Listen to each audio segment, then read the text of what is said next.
नमस्कार व्यूअर्स, आपका स्वागत है रेडियो द्वारका में। और आज हम आए हुए हैं फोर्टिस एस्कॉर्ट्स हॉस्पिटल फरीदाबाद में और मेरे साथ हैं doctor Amit Bhargava. Doctor Amit senior consultant हैं मेडिकल ऑन्कोलॉजिस्ट के, और साथ ही साथ डॉक्टर अमित फोर्टिस वसंत कुंज में भी पेशेंट्स को देखते हैं।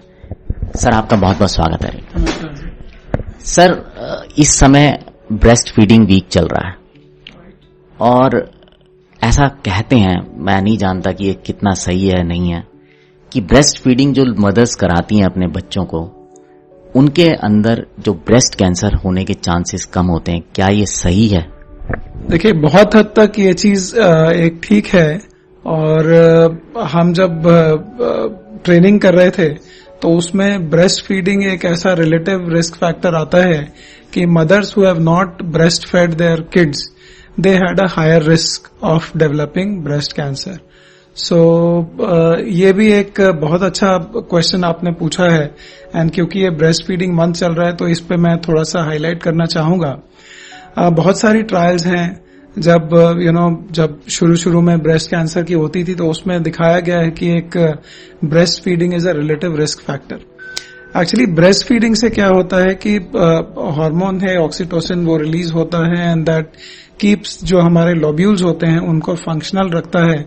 एंड एक continuous process of secretion of milk चलता रहता है, जिससे कहते हैं, ऐसा जो लिटरेचर में लिखा है, कि अक्यूमुलेशन ऑफ टॉक्सिन्स एंड जो प्रोलिफरेशन ऑफ डक्ट होता है वो थोड़ा सा कम होता है, and the effect of oestrogen जो जिस वजह से ट्यूमर्स होते हैं वो थोड़ा सा कम हो जाता है, बिकॉज जितनी देर आप ब्रेस्ट फीडिंग करते हैं उतना ईस्ट्रोजन का इफेक्ट ब्रेस्ट पे कम रहता है। सो इसलिए बोलते हैं कि जो ब्रेस्ट फीडिंग है वो एक थोड़ा सा एक रिलेटिव रिस्क फैक्टर है फॉर ब्रेस्ट कैंसर।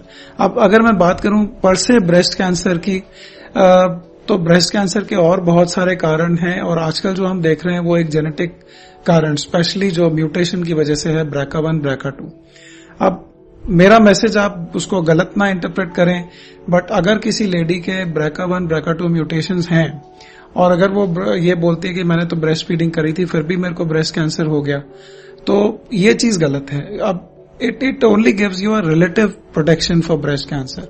मेरा जो मैसेज है इस वीक के लिए वो ये कि अगर हम एक नेचर में रहते हैं और हमें नेचुरल मीन्स फॉलो करने चाहिए, एंड प्रकृति ने कुछ ऐसे नियम बनाए हैं जिनको अगर हम ना फॉलो करें तो वो हमारे लिए हानिकारक रहते हैं। फॉर उसी में से एक नियम है ब्रेस्ट फीडिंग। अगर हम देखें तो this is a natural process. Any women जिनको बच्चे होते हैं, milk is automatically formed and they are suppose to breast feed, and वो बच्चे के लिए भी बहुत लाभदायक होता है। एंड यही एक चीज ऐसी होती है, अगर इस प्रकृति को हम रोकेंगे या इसमें बीच में आपत्ति डालेंगे तो वो हमारे लिए हानिकारक हो सकती है। कि भाई ब्रेस्ट फीड आप जितना लंबे से लंबा करा सकते हैं उतना बेटर है। हमारा जो लिटरेचर है वो ये बोलता है कि अगर आपने ब्रेस्ट फीडिंग 1 साल से ज्यादा किया है तो that gives you a relative protection for breast cancer. ठीक है। एंड अगर आपका ब्रेस्ट फीडिंग का जो पीरियड है वो 1 साल से कम है तो कहीं ना कहीं एक आपको छोटा बहुत रिस्क ब्रेस्ट कैंसर का रहता है। तो मैं ये नहीं कहूंगा this is an absolute risk factor, it's a relative risk factor. So अगर हमें ब्रेस्ट कैंसर से बचना है, and as we know breast cancer एक लाइफस्टाइल डिजीज है, अगर हमें ब्रेस्ट कैंसर से बचना है तो हमें प्रकृति के नियम को पालन करना पड़ेगा और ब्रेस्ट फीडिंग को अपने लाइफस्टाइल में लाना पड़ेगा। अच्छा डॉक्टर अमित, एक आखिरी में आपसे एक चीज और जानना चाहूंगा कि क्या हम जो फीमेल्स होती हैं उनको अपने जो ब्रेस्ट कैंसर की हम बात कर रहे थे उनको कुछ प्रिकॉशंस, कुछ ध्यान रखना चाहिए? सर, बहुत अच्छा क्वेश्चन है ये। मैं इसमें ये बताना चाहूंगा कि हर फीमेल को एक हम प्रोटोकॉल फॉलो करते हैं जिसको हम बोलते हैं self breast examination.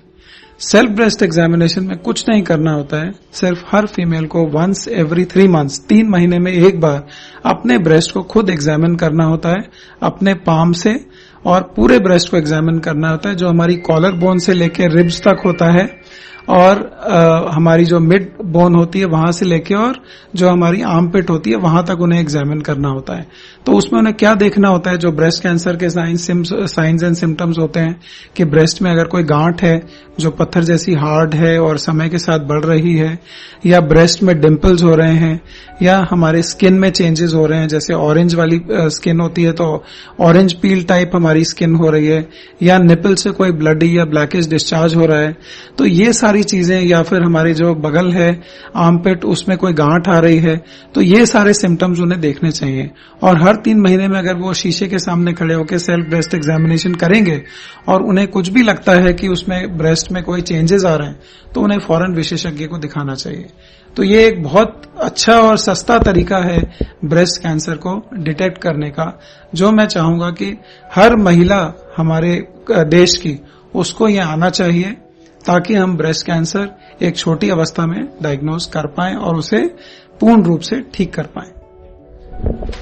Thank you sir, thanks a lot, आपने समय दिया, बहुत बहुत धन्यवाद आपका। तो व्यूअर्स, अभी आपने सुना डॉक्टर अमित भार्गव को, और उम्मीद करता हूं ये जो जानकारी है, स्पेशली जो उन्होंने टेस्ट करने के लिए बोला है, ये बहुत ही इम्पोर्टेंट है। आप इसको समझिए और साथ साथ इसको और भी लोगों के साथ साझा कीजिए। अब आपसे विदा लेते हैं, बने रहे रेडियो द्वारका के साथ।